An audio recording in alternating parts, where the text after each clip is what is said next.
Good evening friends. మనం ఇక్కడ మన star Kera Chitrakala art academy and gallery వచ్చి ఉన్నాము. ఇక్కడ మేము ఎంతోమందికి కళాత్మక కళ గురించి శిక్షణ ఇస్తుంటాము. ఆ శిక్షణ ఏ విధంగా జరుగుతుంది ఏంటి, అది కూడా ఎవరికైతే ఇంట్రెస్ట్ ఉందో, ఈ ఫైన్ ఆర్ట్ ఇదేంటి, మేము హాబీ ఆర్టిస్ట్ కాదు, ఈజ్ అ పిహెచ్డి క్యాండిడేట్స్. మళ్ళీ ఆర్ట్పై ఎవరికైతే అవగాహన, ఆర్ట్పై ఇష్టం ఉంటుందో వాళ్ళకు ఎలా శిక్షణ ఇవ్వాలో కూడా మేము ఇక్కడ ఇస్తూ ఉంటాము. అదేవిధంగా దాన్ని కూడా మరి ఏ విధంగా జరుగుతుంది ఏంటి అనేసి మన మిత్రుడు నహీం రుస్తుం కూడా ఇక్కడికి వచ్చి ఉన్నాడు.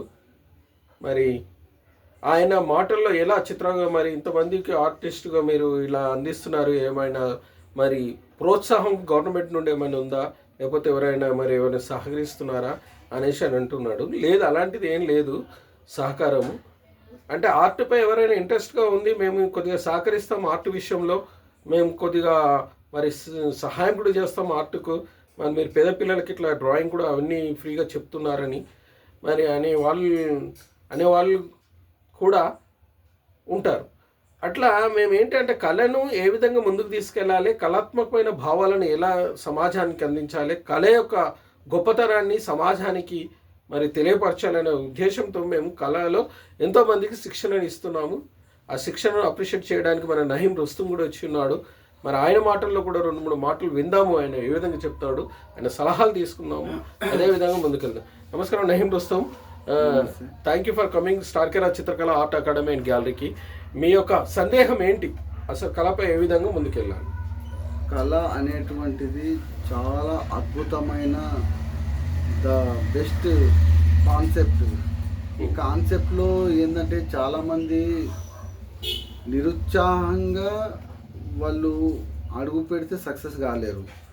దీంట్లో స్టార్టింగ్ ఏ విధంగానైతే ఉత్సాహం ఉంటుందో అదే ఉత్సాహాన్ని వాళ్ళు వాళ్ళ యొక్క జర్నీలో కంటిన్యూగా ఏ దశ వచ్చినా కూడా ఆ దశలో వాళ్ళను కంటిన్యూగా వాళ్ళు ఉత్సాహం అనేటువంటిది కొనసాగిస్తూనే ఉండాలి. వాళ్ళు వర్క్లో ఒక్కోసారి ఒక సిచ్యువేషన్ డల్నెస్ వచ్చినా కూడా, ఒక సిచ్యువేషన్ హై రిచ్ వచ్చినా కూడా ఆ సందర్భంలో ఉండి మళ్ళీ ఈ సందర్భంలో ఉండను అంటే కథ గలవది. ఎప్పుడు వచ్చినా కూడా నేను ఆర్టిస్ట్ అని ఎప్పుడైతే నువ్వు అనుకున్నావో అప్పుడే నువ్వు పరిపూర్ణత చెందిన ఆర్టిస్టువు, సమాజంలో కనిపిస్తావు. నువ్వు నలుగురు ఆలోచించినప్పుడు కూడా అక్కడ నువ్వు కరెక్ట్ కనిపిస్తావు. కాబట్టి ఆ దాంట్లో మనం ప్రతిసారి మనం నిమగ్నమై ఉండాలి. చిత్రకళ అనేటువంటిది ఎన్నో కళలకు సూచకం. ఈ చిత్రకళ ద్వారా ఒక ఇంటీరియర్ విభాగంలో చూసుకున్నట్లయితే మనం ఇంట్లో అందంగా ఉండాలంటే ఈ కలర్ ఇక్కడ పెడితే మనకు రిలీఫ్. మనం బయట అంతా పరిశానలతో తిరిగి వచ్చి చూసినా కూడా మనకు ఆ కలర్ తోటి ఎంతో ఆనందంగా అనిపిస్తుంది. అది దేంతో సాధ్యం? ఒక చిత్రకళతో సాధ్యం. తెల్లారి లేచి సాయంత్రం దాకా ఇంటి ముగ్గు నుంచి స్టార్ట్ అవుతుంది మన చిత్రకళ. పొద్దుగా లేవగానే వీళ్ళు ఇంటి ముగ్గురికి వచ్చి చూస్తారు, అరే ఇవాళ వీళ్ళు ఎందుకో ముగ్గు వేయలే అంటే ఇవాళ వీళ్ళు ఏదో అయిందని వాళ్ళు అనుకుంటారు. అంటే ఆ ముగ్గు అనేటువంటిది శుభం తోటి మనకు రాత్రి దాకా ఒక మంచి శుభకార్యాలను తెచ్చిపెట్టేటువంటి మంచి అద్భుతంగా ఉంటుంది. అంటే ప్రతిదీ కూడా కళతోటే స్టార్ట్ అవుతుంది, కళతోటే మనకు శుభసూచకం అంటున్నారు ఒక మాటలో. అయితే ఇప్పుడు మన నహీం రుస్తుం గారు చెప్పిన మాటలు ఏంటంటే, చిత్రకారుడు అన్నప్పుడు ఒకప్పుడు ఒక పెయింటింగ్ కొన్ని లక్షలలో అమ్మొచ్చు, ఒక్కోసారి అమ్మకపోవచ్చు. అంటే కష్టము సంతోషం 2 ఉంటాయి దీంట్లో. కష్టం వచ్చినప్పుడు బాధపడవద్దు, కష్టము. మరి సుఖం వచ్చినప్పుడు కూడా అయ్యో ఇది బాగా మరి అది సంతోషపడండి. కష్టం ఉన్నప్పుడు సంతోషపడండి, సుఖం ఉన్నప్పుడు కూడా సంతోషపడండి. కానీ సంతోషంగా ఉంటూ ముందుకెళ్తే ఈ జర్నీ చాలా అద్భుతంగా ఉంటుంది, చాలా లైఫ్కు నెమ్మదిని సంతోషాన్ని ఇస్తుంది అన్నట్టుగా తన మాటల్లో తెలియపరిచాడు. అంతేకాకుండా ఏంటిదంటే కళ అనేది చాలా గొప్ప వరం అని కూడా తెలియపరిచాడు. ఎట్లా అంటే, నువ్వు ఒక ఇంట్లో మనం ఒక కళ వేసుకుంటే ఆ కలరు మనం చూసినప్పుడల్లా మనకు ఆనందాన్ని కలిగజేస్తుంది. అదే ఆనందము మన జీవితాల్లో కూడా మనం వేసుకుంటూ ఒక మంచి కలర్ఫుల్ ఆలోచనలతో ముందుకు పోదాము. అప్పుడు ఏదైనా జీవితం సక్సెస్ఫుల్గా మనం సాధిస్తాం అనేసి తన మాటల్లో ఆయన తెలియపరిచాడు. అదేవిధంగా ఏంటిదంటే దానికి ఉదాహరణ కూడా ఇచ్చాడు. ఏంటి అంటే మనం ఇంటి ముందు ఒక ముగ్గు వేసినప్పుడు ఆ ఇల్లు చాలా సంతోషంగా, చాలా వాళ్ళు ఒక యాక్టివ్గా ఉన్నట్టు, వాళ్ళు ముగ్గులు వేయకుండా ఏమి వేయకుండా అట్లా మామూలుగా పెట్టేశారు అంటే అయ్యో వాళ్ళు యాక్టివ్గా లేనట్టు, వాళ్ళ ఇంట్లో ఏదో మరి బాధలో ఉన్నట్టుగా తెలియపరుస్తుంది అనేది ఆయన తెలియపరిచాడు. ఎందుకు ఈ వర్డ్ చెప్పాడు ఆయన, దానికి కూడా ఒక మీనింగ్ ఉందండి. ఆ మీనింగ్ ఏంటంటే ఆయన 2009లో ఎంఎంకే కాలేజ్ ఆఫ్ గుల్బర్గాలో కూడా ఈయన చదివేటప్పుడు అప్పుడే ఈయన పెయింటింగ్ చూపించేసి ఢిల్లీలో ₹1,00,000 అవార్డు కొట్టాడండి. ఆ అవార్డు కొట్టడానికి కూడా ఒక మీనింగ్ ఉంది. ఆ మీనింగ్ ఏంటంటే ఈయన ఏంటంటే ఒక ఐక్యత అనే సంకల్పంతో కాకులును ఈయన చిత్రకారుడు చిత్రీకరించేవాడు. కాకుల బల్గము అనేది అంటే ఒకప్పుడు ఒక హిందూయిజంలో కాకి ముట్టితేనే అది ఒక శుభసూచకము, అది ఏంటంటే మన పితృదేవులు మనల్ని చూశారు అనే సంకల్పము హిందూయిజంలో ఉంది. అదేవిధంగా ఈయన ఒక అలాంటి పాయింట్ ఆఫ్ వ్యూని తీసుకొని కాకుల పెయింటింగ్స్ వేసి ఈయన ₹1,00,000 అవార్డు అప్పట్లో ఈయనకు స్కాలర్షిప్గా అంది ఉన్నది. అంత గ్రేట్ ఆర్టిస్ట్. మరి అదేవిధంగా ప్రతిదీ కూడా చాలా డీప్గా ఆలోచిస్తూ ఆలోచపరంగా, అదేవిధంగా తన తండ్రి కూడా మంచి ఆర్టిస్టు, ఆయన ఒక డ్రాయింగ్ మాస్టరు మరి రుస్తుం సార్. అట్లా ఆ బ్లడ్లో నుండి ఒక చిత్రకారునిగా నహీం రుస్తుం వచ్చి ఇప్పటికి కూడా చాలా అద్భుతమైన చిత్రాలను గీస్తూ ఇప్పటికి కూడా ఒక్కొక్కటి ₹1,50,000, ₹2,00,000, ₹3,00,000 ఆయన పెయింటింగ్ ధరలు మ్యాక్సిమం 15 లక్షలు, 20 లక్షలు, ₹1,00,00,000 కూడా పెడతాడు. అంటే అది నా పెయింటింగ్, నా ఇష్టం, నా పెయింటింగ్ కొనే దమ్ము మీ లోపల ఉంటే నా దగ్గర రండి అన్నట్టుగా ఆయన తన శైలిలో ముందుకెళ్తున్నాడు. కానీ ఇది ఒక గ్రేట్నెస్. అట్లా ఆర్ట్లో మనము నీలమై ఉన్నప్పుడే ఆర్ట్ యొక్క గొప్పతనం తెలుస్తుంది. అది ఇప్పుడు ఇంకా 2-3 మాటలు తనదైన శైలిలో మాట్లాడతాడు. ఇంకా నహీం రుస్తుం గారు మాట్లాడండి. ఏంటి అసలు కళాకారులు ఎలా ఉండాలి ఏంటి? కళలో ఎప్పుడు కానీ మనం ఒక కొత్త మీడియంస్ ఉన్నాయి. పెన్ను మీడియం కానీ, వాటర్ కలర్ మీడియం కానీ, అక్రాలిక్ మీడియం కానీ, ఆయిల్ మీడియం కానీ, అంటే ఇవన్నీ యూజ్ చేసి ఒక మీడియం అంటే మిక్స్డ్ మీడియా అంటాం దీన్ని. అంటే అట్లా మనం ఒక క్రియేటివిటీ, మన దాంట్లో క్రియేటివిటీ ఉన్నది, ఇది ఇక్కడికే ఎండ్, ఇది ఇక్కడికే నాన్ స్టాప్ అన్నట్టు ఉండదు. మన క్రియేటివిటీ కొత్త ఆలోచనలతోటి ముందుకు వస్తూ ఉంటుంది. Mixed media. ఒకప్పుడు ఒక ఆర్టిస్ట్ రాజా రవివర్మని చూసుకున్నట్లయితే ఫిగరేటివే అనుకున్నారు. అంటే ఆ జమాన్లో కెమెరాలు లేవు కాబట్టి పోర్ట్రేట్కు బాగా విలువ ఇచ్చేది. అంటే ఇప్పటికి కూడా ఆ విలువ ఉన్నది, ఎందుకంటే ఆర్ట్కున్న బలం ఉన్నది కాబట్టి ఆ విలువ అట్లే కంటిన్యూగా, అరే నా ఫోటో రూపం కాదు, ఇవాళ ఆయిల్ పెయింటింగ్లో, నేను అక్రాలిక్ పెయింటింగ్లో నా పోర్ట్రేట్ ఉండాలి అనే ఉత్సాహంతో ముందుకు వస్తారు కస్టమర్స్. వాళ్ళు వచ్చి అది 50,000 అయినా సరే, ₹1,00,000 అయినా సరే నాకు కావాలి అని పెద్ద సైజులలో దింపించుకొని కూడా వాళ్ళు వెళ్తున్నారు. అంటే ఆర్ట్కున్న విలువ అనేటువంటి ఏనాడు కూడా ఆనాటి నుంచి రాజా రవివర్మ రారాజుల నుంచి కూడా వస్తున్న గ్రేట్నెస్ ఏంటంటే అప్పటి నుంచి కూడా దాని విలువ అట్లే ఉన్నది, ఇప్పటికీ దాని విలువ అట్లే ఉన్నది. ఇప్పుడు మనం బాంబేకి వెళ్ళినా, ఢిల్లీకి వెళ్ళినా, వాళ్ళు పెద్ద గ్యాలరీస్, పెద్ద స్టాల్స్ ఉంటాయి. ఒక స్టాల్ ను ఒక రోజుకి ₹1,00,000 కేటాయిస్తారు వాళ్ళు. అంటే ఆ బలం ఆ చిత్రకళకు ఉన్నది కాబట్టి మనం ఆ చిత్రకళను విలువ ఇస్తూ దాన్ని కాపాడుతూ, మీరు దాన్ని కస్టమర్ రూపకంలో వచ్చినట్లయితే దాన్ని అర్థం చేసుకొని, ఆర్టిస్ట్ కూడా అర్థం చేసుకుని వచ్చే కాలానుగుణంగా దాన్ని విలువను దాన్ని రూపకంగా, డబ్బు రూపకంగా అందియాలని నేను అనుకుంటున్నాను. చాలా అద్భుతమైన మాటలు, పదజాలం వాడుతూ అద్భుతమైన మాటలు తెలియపరిచారు. అది జీవిత సత్యం. ఎందుకంటే చిత్రం అనేది అంత తొందరగా ఎవరికి రాదండి. ఒక చిత్రము అనేది ఒక తపన, చిత్రం అనేది ఒక స్పందన, చిత్రం అనేది ఒక ఆలోచన, చిత్రం అనేది ఒక మార్గం. ఇప్పుడు ఒక చిత్రకారుడు చిత్రీకరించినప్పుడే ఆ చిత్రానికి ఒక గొప్పతనం ఏంటిది అనేది తెలుస్తుంది. ఆ చిత్రంలో అతడు ఆనందిస్తాడు, బాధపడతాడు, సంతోషిస్తాడు, శ్రమిస్తాడు. ఆ శ్రమ వెనుక నుండే ఈ చిత్రము అద్భుతమైన రూపంగా తీర్చిదిద్దుతారు. కానీ కొంతమంది తెలియని వాళ్ళు ఏమంటారు, ఏ విధంగా ఒక కమర్షియల్గా ఒక మామూలుగా, అయ్యా ఈ చిత్రము ఇన్ని కోట్లు ఎందుకు ఉంటుందండి, ఇది ఈ చిత్రానికి రంగు ఎంత పడుతుంది, ఈ చిత్రానికి ఎంత బ్రష్ అవుతుంది, ఈ క్యాన్వాస్కి ఎంత అవుతుంది, దీనికి ఇంత డబ్బులా అని మాట్లాడే వాళ్ళు ఉంటారు. ఇక్కడ రంగ్ కానీ వాళ్ళు తెలుసుకోవాల్సిన విషయం ఏంటంటే, అయ్యా చిత్రము నీవు రంగులు ఎంత అవుతుంది, క్యాన్వాస్ క్లాత్కి ఎంత అవుతుంది, ఇది ఎంత అవుతుంది అని కాదు, అతనిలో నుండి వచ్చిన క్రియేటివిటీకి మీరు ఇవ్వాలండి డబ్బులు. అతనిలో ఉన్న ఆయన తప్పించిన తపనకు మీరు ఇవ్వాలండి. మీకు తప్పించినట్టుగా అతని దృష్టిలో నుండి వచ్చిన అద్భుతమైన చిత్రానికి మీరు డబ్బులు ఇవ్వాలి. దానికి ఉదాహరణ ఏంటంటే, ఒక కుండ తయారు చేస్తున్నాడు కుమ్మరి. ఆ కుండకు మట్టి ఎంత అవుతుంది, ఈ కుండ ఇట్లా అని ఈ మట్టికేనే మేము ధరిస్తాము అంటే ఆడ అద్భుతమైన రూపమైన మీ కుండ తయారు కాదు, కూజ తయారు కాదు, లేకపోతే ఒక ఫ్లవర్ పాట్ తయారు కాదు. అది ఏంటంటే ఒక ఆలోచనకు శక్తికి, ఒక ఆలోచనమైన శక్తికి, ఒక క్రియేటివిటీకి మనం ఇచ్చే ఆ యొక్క బహుమానం అని అనాలి. ఆ దమ్మున్నప్పుడే ఆ పెయింటింగ్ గురించి మీరు ఆలోచించాలా, ఆ పెయింటింగ్ కొనాలా అనే సంకల్పంలో ఉండాలి. లేనప్పుడు ఏంటంటే మామూలుగా ప్రింట్అవుట్స్ కొనుక్కేసుకొని కూడా పెట్టుకోవచ్చు.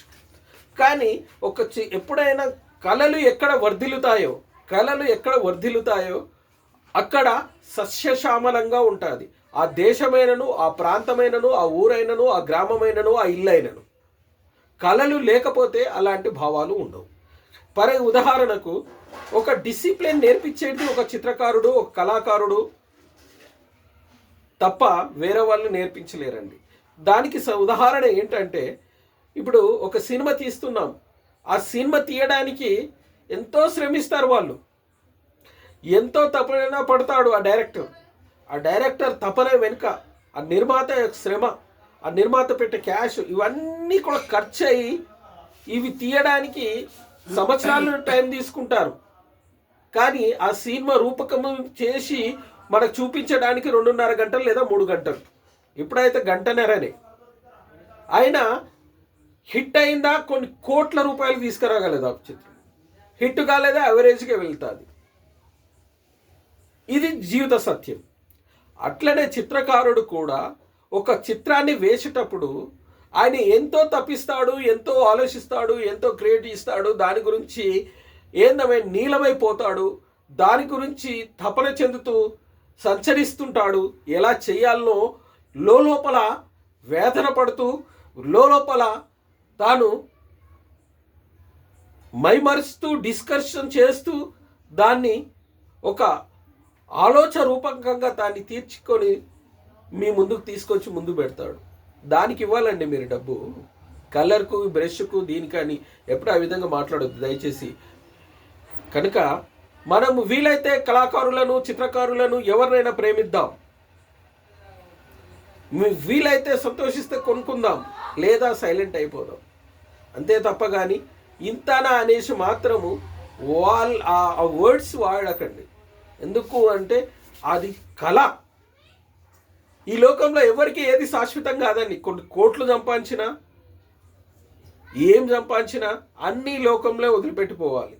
కానీ ఒక మంచి పేరు, ఒక మంచి ఆలోచన, ఒక మంచి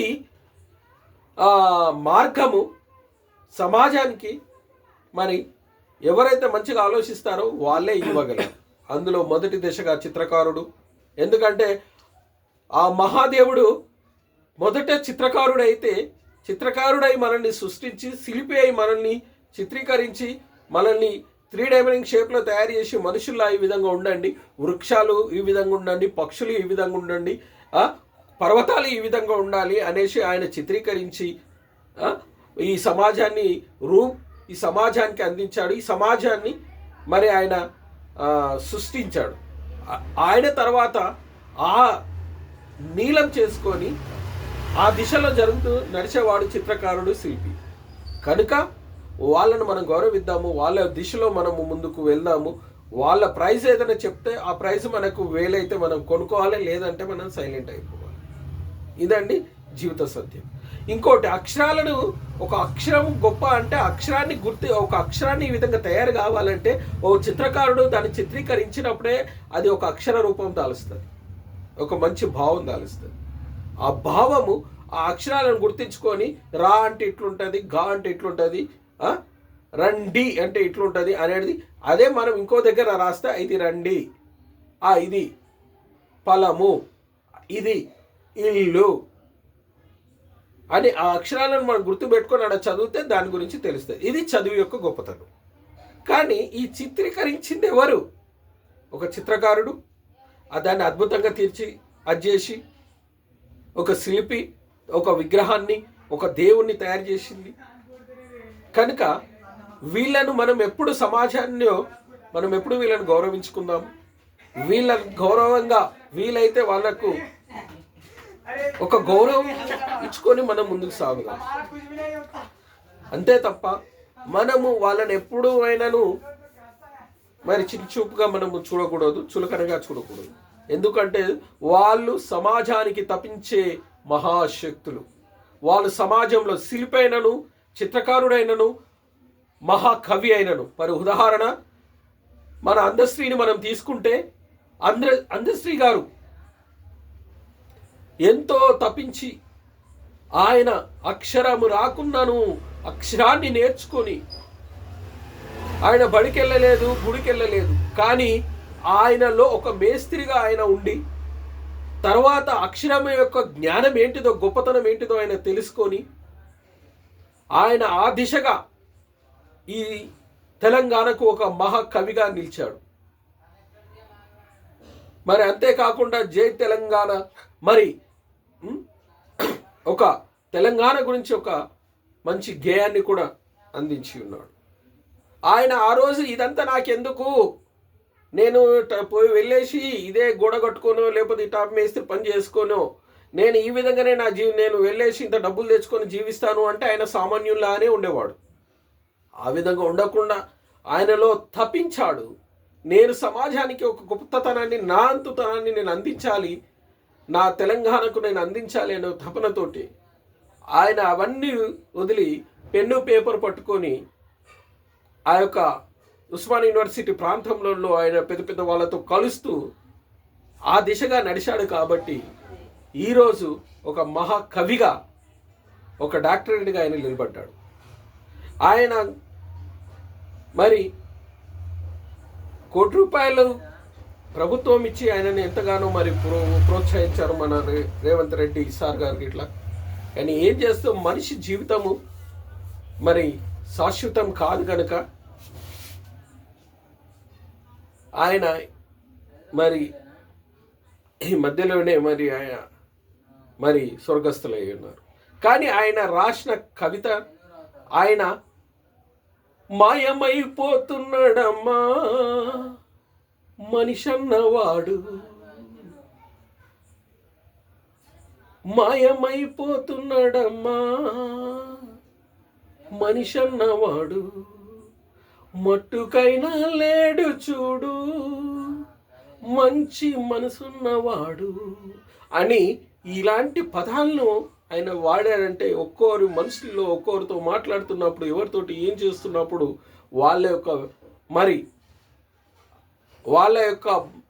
వేదన, వాళ్ళ యొక్క కలయికలను గమనించి ఆయన అలాంటి గీయాన్ని రాసి ఉన్నాడు. ఇట్లా మనం ప్రతిదీ కూడా గమనిస్తూ ముందుకు వెళ్తూ సమాజంలో ఈ విధంగా ఉన్నది. ఆయన ఇప్పటికీ ఆయన ఈ తెలంగాణ ఉన్నన్ని రోజులు ఆయనను మేము కవులైనను, కళాకారులైనను, చిత్రకారులైనను ఎవరైనాను గుర్తుపెట్టుకుంటారు. ఆయన స్థిరస్తుడని తెలియపరుస్తుంటారు. అట్లానే కళ అనేది చాలా గొప్పది, అక్షర జ్ఞానం అనేది చాలా గొప్పది, చిత్రకళ అనేది చాలా గొప్పది. వీలైతే మనం గౌరవిస్తాము, ముందుకు తీసుకెళ్దాము. అలాగే మరి ప్రతి విషయంలో కూడా వీలైతే సమాజానికి మంచి చేద్దాము, వీలైతే సమాజానికి మంచి చేద్దాము, మంచి నడవడి చూపిద్దాం. వీలైతే కళాకారులను ఆదుకుందాము, మంచి మార్గంలో వాళ్ళకు సహకారంగా ఉందాం అని కొని మనము ముందుకు వేయాలని అడుగు కోరుకుంటూ, అదేవిధంగా మరి మరోసారి కూడా నహీం రుస్తుం మరి మన స్టార్ కెరా చిత్రకళ ఆర్ట్ అకాడమీకి వచ్చి తన అమూల్యమైన సందేశాన్ని కూడా తెలియపరిచున్నాడు, ఏ విధంగా ఉండాలి. ఇంకాను నేను ఈ ముఖంగా తెలియపరుస్తున్నాను, star Kera Chitrakala art academy and gallery ఇక హైదరాబాద్లో గిరినగర్లో ఉన్నది. ఎవరైనా చిత్రాలు నేర్చుకుంటాను, నేను అది చేసుకుంటాను అంటే మా దగ్గరికి రావచ్చు, మేము నేర్పిస్తాము. పిహెచ్డి క్యాండిడేట్ మేము ఎంఎఫ్ఏ చేసి ఉన్నాము. మేము కళ విషయంలో ప్రతి ఒక్కటి మేము చెప్పగలం. కళాత్మకమైన భావాలతోటి ముందుకు వెళ్దాం. అలానే మన తెలంగాణకు మంచి శిఖరమై నిలుద్దాం, ఆ దారిలో మనం నడుద్దాం మై డియర్ ఫ్రెండ్స్. అదేవిధంగా ఇంకాను అయినా నీ యొక్క సందేశము మనం నహీం రుస్తుం కూడా అడిగి ఇంకా ఏమైనా తెలియపరుస్తాడు అనేసి నహీం రుస్తుం కూడా 2-3 మాటలు తెలుసుకుందాం. నహీం రుస్తుం చెప్పండి, ఇంకా మీకు ఎలా అనిపిస్తుంది, ఏంటి కళ గురించి, ఎలా? ఒకప్పుడు చిత్రాలను తీసుకొని ఖచ్చితంగా గ్యాలరీల చుట్టూ తిరగాల్సి వస్తుండేది. అయితే కొంతమంది వాళ్ళకు నచ్చితే ఎంకరేజ్మెంట్ చేసేటోళ్ళు, వాళ్ళకి నచ్చకపోతే ఎంకరేజ్మెంట్ చేసేటోళ్ళు కాదు. అయితే ఒక చిత్రకారుడు ఫీల్ అయి దించినప్పుడు ఆయన నుంచి వచ్చిన చిత్రాన్ని వీళ్ళు సెలెక్ట్ చేస్తా అంటే అది నాకు ఇంతవరకు కూడా అది నచ్చలేదు విషయం. ఎందుకంటే ఆ ఫీల్ అయినప్పుడు ఆ చిత్రకారుడు ఉంటాడు, ఆ బొమ్మ గీత గీసినప్పుడు ఆ చిత్రకారుడు ఫీల్ అయి గీస్తాడు, ఆ రంగు రుద్దినప్పుడు ఆ చిత్రకారుడు ఫీల్ అయి రుద్దుతాడు. మరి దానికి వాళ్ళు ఫీల్ అయి దాన్ని ఇది డిస్ప్లేకు అవసరం వస్తుంది అవసరం రాదని వాళ్ళు డిసైడ్ చేసారు. అది నాకైతే బరాబర్ అనిపిస్తలేదు. అంటే నేను ఇది రిక్వెస్టింగ్ గా చెప్తున్నా. అయితే వాళ్ళకి చెప్పేది ఏంటంటే ఆ స్ట్రగుల్నెస్ అనేటువంటిది ఆర్టిస్ట్ స్ట్రగుల్ అయ్యి దాని గురించి ఆలోచించి గీత ఇలా ఉండాలి, కలర్ ఇలా ఉండాలనే ప్రతిదీ కూడా చాలా జాగ్రత్తగా ఆయన అనుకొని ఏదైతే ఆయన తీసుకొని రోడ్ మీదకి అంటే ఒక గ్యాలరీల చుట్టూ వస్తాడో, ఇప్పుడు ఆ పరిశాన్ పోయి ఇప్పుడు ఏమొచ్చేసింది, ఆన్లైన్ వచ్చింది. ఆన్లైన్ వచ్చేసి మనం దించేదాన్ని మనం డైరెక్ట్ గా ఇన్స్టాగ్రామ్, ఫేస్బుక్, ఆన్లైన్ గ్యాలరీస్ అంటే తద్వారా ఆన్లైన్ మాధ్యమం తోటి మన యొక్క చిత్రాలను ఇలా 10,000కు ఉంటే 10 లక్షలకు కూడా అమ్ముకునే జమానా వచ్చేసింది. అట్లా ఒకప్పుడు ఎట్లా ఇవ్వలు కొనేటోళ్ళు అని మనకు బాధ అనిపిస్తుండే. ఇప్పుడు అలాంటి బాధలన్నీ పోయినాయి. ఓన్లీ మనం ఇంట్లో నేను చిత్రకారుడు అవ్వుతా అని అదే మీకు ఒక చిన్న మాట నాకు చెప్పాలనిపించింది. ఈ విధంగా ఆలోచిస్తే ఇప్పుడు ఇన్స్టాగ్రామ్ లో ఎంతో మంది పెడుతున్నారు. ఇన్స్టాగ్రామ్ అధ్యక్షునికి, ఇన్స్టాగ్రామ్ నడిపే వాళ్ళకి కూడా మనం ఫుల్ థ్యాంక్స్ఫుల్ చెప్పాలి.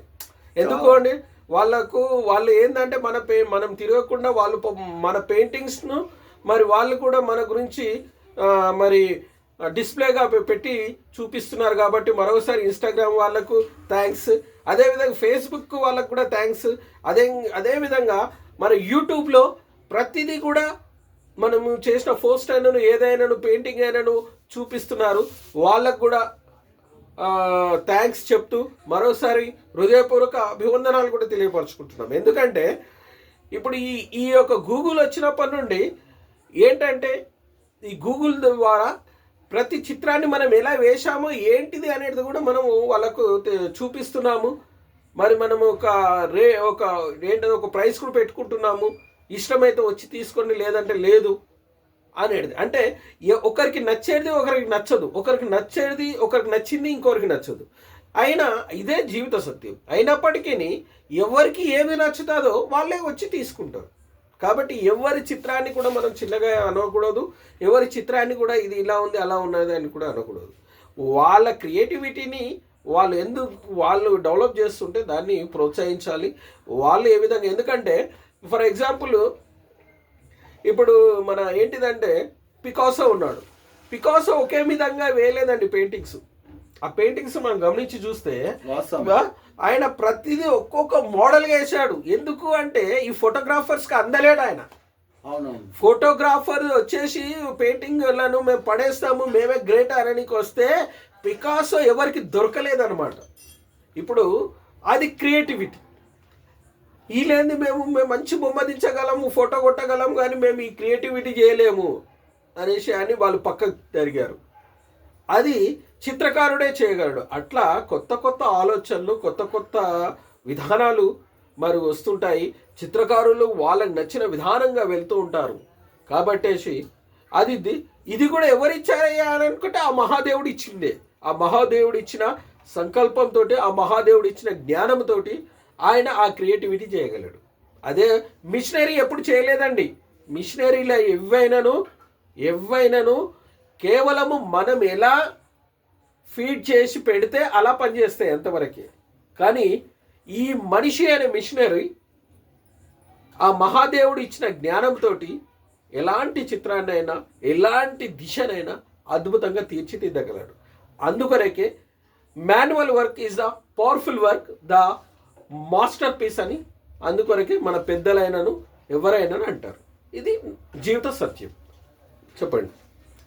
అయితే ఆ విధంగా ఎవరైతే నేను చిత్రకారుని కావాలి అని అనుకుంటే వాళ్ళు ఇప్పుడు కాలం మారిపోయింది. ఒకప్పుడు నేను చిత్రాలు తీస్తా అంటే ఓకే, గ్యాలరీలో తీసుకెళ్ళి డిస్ప్లే చేసి అట్లా ఒక సెల్లింగ్ అయింది. కానీ ఇప్పుడు ఆన్లైన్ మాధ్యమం వచ్చి ఇదొక ప్రాసెస్ అయింది.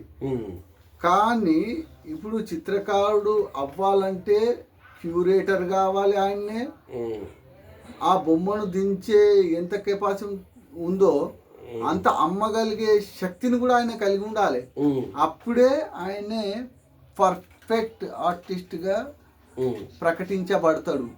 కాబట్టి మనం ఇలా నాకు ఇది ఇంట్రెస్ట్, అక్కడ ఆయనది ఇంత పోయింది, ఈ ఆర్టిస్ట్ అంత పోయిందంటే ఆయన వెనుక ఉన్న కష్టాలు, ఆయన అనుభవించిన తిప్పలు, ఆయన అనుభవించిన స్ట్రగుల్స్ అనేటువంటి అది ఆయనకి అంకితమై ఉంటుంది. కాబట్టి అట్లా ఈరోజు ఒకప్పుడు అట్లుండే అది చూసి మనం కూడా అవుతామంటే కండి తప్పేం లేదు.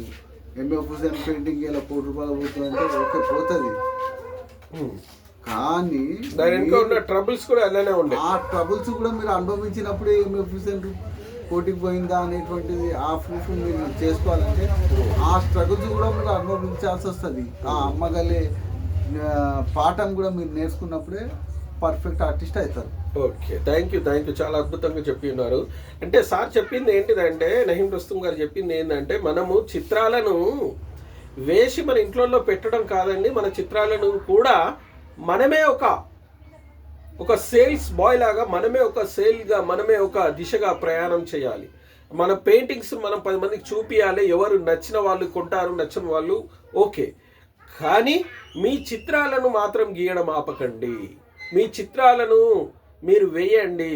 ఈ చిత్రాలను వేసి వీటిని ఏ స్థానంలో పెడితే ఎక్కడికి పోతాయో తెలుసుకొని ప్రయాణం చేయండి. ఆ యొక్క ఆర్ట్ను అది ఏంటిదంటే ఆ గొప్పతనాన్ని కూడా మనం ఏంటంటే ఒక చరిత్రగా నిలవండి. సమాజానికి మనం గీసిన ప్రతి చిత్రం ఒక చరిత్ర. దాన్ని భద్రంగా దాచిపెట్టినప్పుడు అది అది రాజుల దగ్గరికి పోతే అది మహా చిత్రంగా నిలిచిపోతుంది. సామాన్యుని దగ్గరికి ఉంటే అది మామూలుగా ఉంటుంది. అతి సామాన్యుని దగ్గరికి ఉంటే అది మూలపడి ఉంటుంది. అట్లా కాకుండా దాన్ని ఉన్నంత స్థాయిలోకి తీసుకుపోవడానికి మీరు వీలైనంత ప్రయత్నం చేయండి, ముందుకు సాగండి. మరి అదేవిధంగా మీ చిత్రాలను వీలైతే చూపియండి, ఎవరికైనా చూపియండి. వాళ్ళకి నచ్చితే తీసుకుంటారు, లేకపోతే లేదు. అయ్యో నేను ఇది అది అనుకోకుండా నేను చిత్రకారుణ్ణి, నేను గీసాను ఈ బొమ్మను, నేను ఈ చిత్రం నాది అనే దిశగా మీరు చిత్రాలను బట్టి ప్రయాణం చేయండి అనేట్టు ఒక మాట చెప్పి ఉన్నాడు. అదేవిధంగా ఇది నిజమేనండి. మనము డిగ్రీలు పీజీలు అన్నీ చేశాము. సమాజం మనకు డిగ్రీలు అన్నీ ఇస్తుంది, కానీ ఉద్యోగాలు ఇవ్వడం లేదు కదా. ఉద్యోగాలు నువ్వు పోయి బాబు ఈ పని చేసి బ్రతుకు అని చెప్తలేరు. అయ్యా మీకు నాలెడ్జ్ నేర్పించాము, మీ నాలెడ్జ్తో మీరు బతకండి అని చెప్తున్నారు. మరి ఆ నాలెడ్జ్ను మనం ఏ విధంగా ఉపయోగించుకుంటున్నాం, మనం ఎంతవరకు తీసుకెళ్తున్నాం అనే దిశగా కూడా మనము ఆలోచిస్తూ మనము వీలైతే మంచి చిత్రకారులను సమాజానికి అందిద్దాము, మంచి శిల్పులను సమాజానికి అందిద్దాము. మన యొక్క దేశాన్ని, మన యొక్క తెలంగాణ రాష్ట్రాన్ని కళాత్మకమైన భావాలతోటి మంచి కళా సంపదను తయారు చేసుకుంటూ మరి ఈ భారతదేశం యొక్క గొప్పతనాన్ని, తెలంగాణ యొక్క గొప్పతనాన్ని మన ఇతర దేశాలకు తెలియపరుచుకుందాము. వీలైతే కంట్రీలను కూడా వెళ్ళేసి మన యొక్క చిత్రాల యొక్క గొప్పతనాన్ని కూడా చాటి చెప్పుతూ ముందుకు సాగుదాము అని కోరుకుంటూ మరొకసారి మీ అందరికీ నమస్సుమాంజలి తెలియపరుచుకుంటూ మా మాటల్లో ఇంకా ఏమైనా తెలియకపోతే మాకు నేర్చుకుంటూ ముందుకు సాగుదాం. ఇది చిత్ర జర్నీ. ఇది life is my journey, life is my journey, my life is Chitra journey, కళా జర్నీ అంటూ సాగడానికి వెళ్తున్నాం. అలా సాగుతూ ఉన్నాం. వీలైతే చిత్రంలో మన గొప్పతనాన్ని చాటి చెబుదాం సమాజానికి, మంచి చేద్దాం సమాజానికి, మన తల్లిదండ్రులకు, మన దేశానికి, మన ఊరుకు, మన గ్రామానికి, మనం ఉన్న ప్లేస్కు మంచి పేరును తీసుకొచ్చి నిలుద్దాం. Jai Hind. Thank you very much my dear friends. Please like, share, comment, subscribe. Thank you Naheem garu. Thank you. Thank you.